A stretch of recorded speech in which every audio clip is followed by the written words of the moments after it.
C'est un paysage ordinaire dans chaque ville, des grands bâtiments abandonnés presque en ruine sur plusieurs hectares. Les friches industrielles sont certes un témoignage du passé de la commune, mais ces usines sont un poids pour les villes. Les projets sont difficiles à mettre en place, pas de repreneurs. Ces murs restent donc figés dans le temps. À Saint-Dizier, il y a 2 tours, la tour Micot, reprise en 2006, mais aussi la tour Ito. L'usine a fermé en 2020. Depuis, aucun projet n'a été mis en place. Pour la municipalité, les friches sont un atout local. Alors, la friche Ito, c'est une des plus grosses friches du Grand Est, il faut en avoir conscience. Donc on travaille énormément avec la région Grand Est, avec un établissement public foncier aussi, qui est un établissement qui sait gérer ça.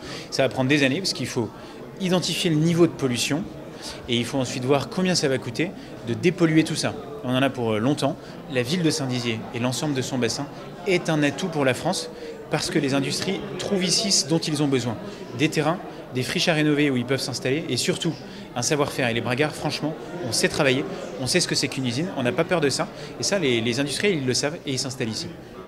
Depuis 2011, cette ancienne usine, Sebser, est à l'abandon et avait même brûlé quelques années plus tard. Cette entreprise bragarde était spécialisée dans la transformation de steak haché.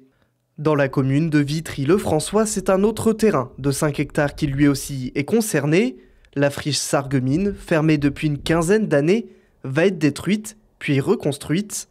Plus de 70 logements, des jardins ou encore une maison des sports vont voir le jour d'ici une dizaine d'années. C'est une plaie, parce que quelquefois il y a eu des intrusions dans ces lieux, on a eu des incendies, et puis au fil du développement de l'activité, on a de l'amiante, donc ce sont des sites de pollution, et donc il faut résorber tout cela, et ça va prendre beaucoup de temps, ça va prendre aussi beaucoup d'argent, mais c'est une politique nécessaire qui s'inscrit dans le long terme, donc on engage cela depuis maintenant 2 ans, et là on est sur les travaux préparatoires à la dépollution. Cette disparition est un malheur pour le territoire, aujourd'hui il faut en faire un atout pour celui-ci, pour reconstruire la ville de demain, pour construire la ville de demain, pour donner une perspective à ce territoire. À Vitry-le-François, comme à Saint-Dizier, les friches se fondent dans la nature et deviennent même un terrain de jeu.